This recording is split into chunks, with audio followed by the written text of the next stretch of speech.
esse título. Só para ficar bem claro, se você afirma ser inocente do que está sendo acusado. Sim, com certeza. Vai agora ter a chance de demonstrar isso na justiça. A gente vai fazer contato agora com o Leonardo Lourenço, que está na redação de São Paulo, acompanhando o caso e traz mais informações aqui para a gente. Leonardo, boa tarde a você, bem-vindo ao Seleção.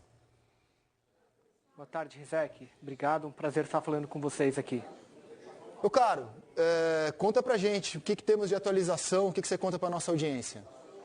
Pois é, Rizek, o pessoal já sabe, né? O Bruno Henrique foi indiciado, ele e mais 9 pessoas foram indiciadas pela Polícia Federal nessa semana, suspeita de que ele teria forçado esse cartão amarelo e beneficiado os apostadores. E aí, para tirar a dúvida do Henrique também, né, cronologicamente ali, pelo que a gente pôde ver na investigação, no relatório da Polícia Federal, 2 meses antes do jogo contra o Santos, o Bruno Henrique já estava pendurado, o irmão dele, o Vander, sabia disso e questiona o Bruno Henrique quando ele tomaria o 3º cartão.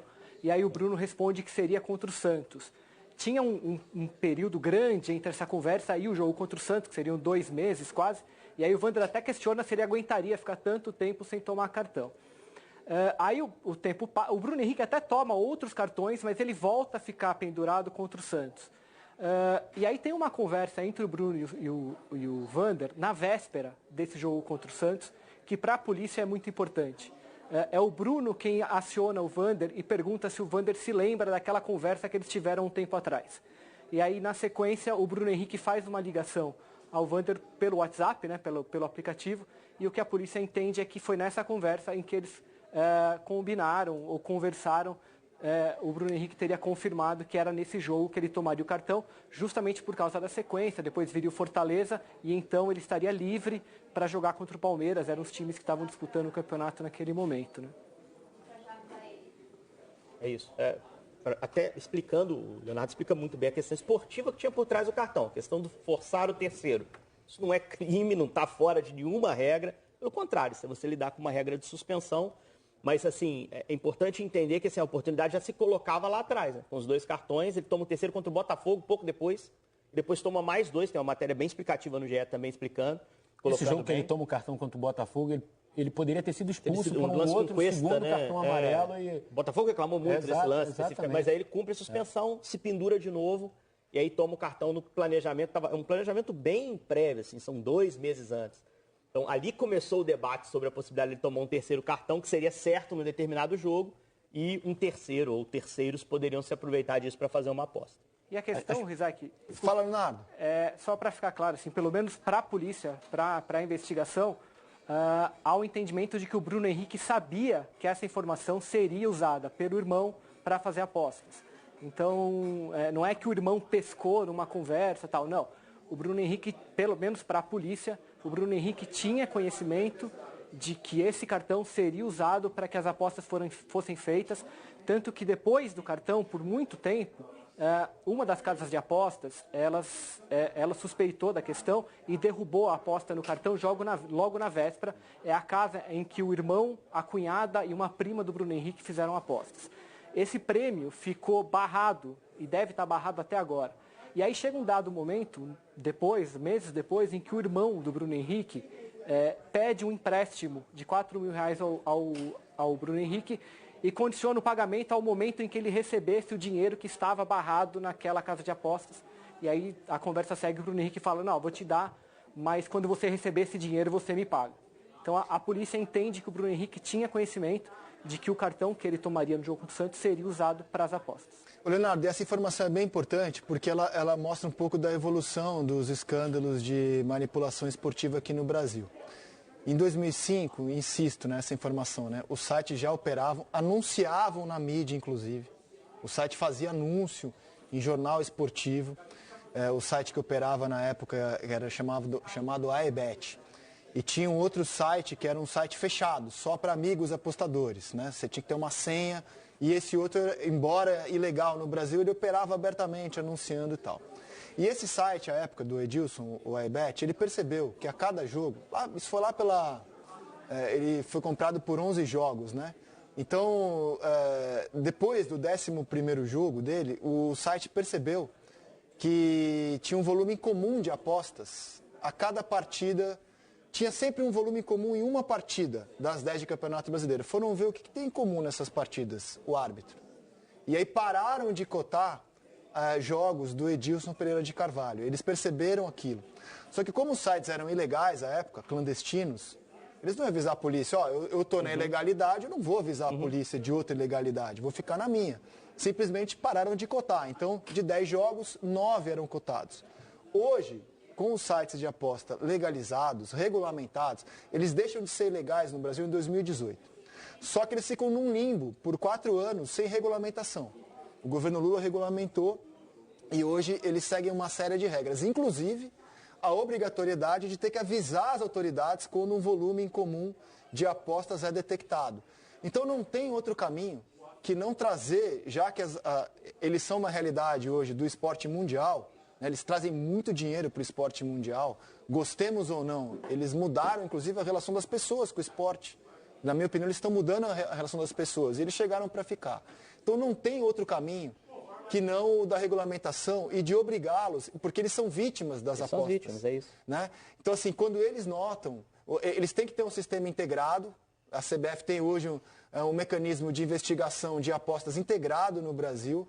E aí você tem um volume em comum, você avisa as autoridades. Então, isso mostra também como o combate à manipulação esportiva foi evoluindo ao longo dos tempos. E se eu não me engano, essa informação que o Léo trouxe, esse pagamento que ficou retido é justamente o que movimentou mais dinheiro, é o que daria o maior lucro em todas essas apostas, não é, Léo? São as apostas que os familiares do Bruno Henrique fizeram numa das casas de aposta na véspera do jogo, que é a casa que primeiro percebeu que o volume era incompatível com o que acontece normalmente, né? Então, eles derrubaram essa aposta e bloquearam. As outras são de outras 2 casas de apostas que já foram identificadas, que foram utilizadas principalmente pelos amigos do Vander. Essas casas de apostas pagaram a premiação e há uma 4ª casa de apostas, que também ela aparece nas conversas, mas que ela não colaborou com as investigações. Então, há um pedido da Polícia Federal para que a Justiça obrigue essa 4ª operadora a compartilhar informações. E aí, Rizek, eu queria só aproveitar e fazer uma comparação rápida aqui. Você falou sobre a questão do limbo e a da regulamentação. O caso do Bruno Henrique aconteceu no limbo, né, como a gente estava falando. O jogo foi em novembro de 23, o relatório só chegou à Polícia Federal em agosto do ano seguinte. A gente teve um caso bem recente agora no Campeonato Brasileiro também, suspeita sobre o cartão do Enio, o atacante do Juventude, já com as casas regulamentadas, já sob as regras da Secretaria de Prêmios e Apostas, em que as informações chegaram ao Ministério da Fazenda, à Polícia Federal, em coisa de 3 ou 4 dias já. Então, esses relatos, eles ganharam um período muito menor, o que, obviamente, facilita as investigações, né? E insisto, os sites, as casas de apostas são muito interessadas nisso, porque elas são as vítimas de manipulação esportiva. Leonardo, muito boa sua participação, meu caro, muito esclarecedor. Algo mais que você queira acrescentar aqui no programa de hoje? Então, Rizek, agora a gente está esperando, né, que o STJD receba a documentação, provavelmente vai reabrir o caso, e aí há a possibilidade de que o Bruno Henrique, inclusive, seja suspenso preventivamente. E também na expectativa também de como o Ministério Público do Distrito Federal vai analisar esse relatório. O que me falaram é que a expectativa é de que a denúncia seja oferecida em até 15 ou 20 dias. Então deve ser algo rápido também. Tá bem, Leonardo, muito obrigado pela participação, meu caro. Ótimo trabalho a você e a todos e até a próxima. Valeu, até mais. Apareceu o Luiz Teixeira, cara. Apareceu ali atrás o Luiz Teixeira, cara. Manda um abraço pra ele, tá? Pode deixar. Valeu, meu caro. A gente faz contato agora com a repórter Camila Barbieri, que fala conosco do Rio de Janeiro, direto do Ninho do Urubu, a casa do Flamengo. Bem-vinda ao Seleção, Camila. Fala, Rizek, Jéssica, Eric, Henrique, todo mundo que está com a gente. Boa tarde. Olha, pois é, a gente está aqui desde manhã para ver a movimentação de pertinho aqui no CT Ninho do Urubu, porque o Flamengo está concentrado, os jogadores chegaram por volta das 11 da manhã. O Bruno Henrique estava entre esses jogadores, né? Inclusive ele está lá dentro. Nesse horário, mais ou menos, eles estão terminando o almoço, que começou por volta do meio-dia, e vão ficar aqui concentrados para esse jogo diante do Juventude. E a pergunta de $1 milhão, que todo mundo quer saber, é se o Bruno Henrique estará entre os relacionados. O entendimento do Flamengo, desde o momento que saiu as primeiras notícias, vocês citaram muito bem aí durante todo esse debate sobre a questão da presunção de inocência, é o que está sendo levado em consideração pelo Flamengo. Portanto, a informação que a gente tem é que sim, o Bruno Henrique estará nessa lista de relacionados, embora o Flamengo só vá divulgar por volta das 6h15 da tarde. Porque a saída aqui do CT está marcada para 6h20. Então, minutos antes, o pessoal vai divulgar essa lista e é bem provável que sim, o Bruno Henrique esteja aí entre esses jogadores relacionados. E aí eu quero destacar, pegar um gancho, até eu acho que foi a Jéssica que falou da questão do entendimento do Flamengo, do Bruno Henrique ser um ativo do clube. Conversando com algumas fontes do Flamengo, foi esse mesmo, digamos, a palavra, o termo, a expressão que foi usada. Porque o Flamengo pode contar com esse jogador, né, no que diz respeito a esse período enquanto está sendo investigado e tudo mais, apesar de ter sido indiciado. Mas aí a questão é, se for afastar o jogador, vai afastar para esse jogo contra o Juventude? Vai afastar no jogo contra o LDU? Ou, enfim, contra o Vasco na próxima rodada do Brasileiro? Então, o Flamengo está trabalhando com essa presunção de inocência também porque não sabe muito bem se for, por exemplo, afastar o jogador, vai fazer sentido afastar 1, 2, 3 jogos, enfim. Então, por enquanto, é essa forma que o Flamengo tem conduzido aí a relação com o jogador nesse caso. Falando um pouco sobre o time que vem a campo, o Felipe Luiz já deixou claro que a tendência é priorizar o Campeonato Brasileiro, mas também, claro, né, tem que pensar em competições e viagens que desgastam. Essa, por exemplo, a ida até o Equador na semana que vem é levada também em consideração para fazer o manejo desse elenco aí.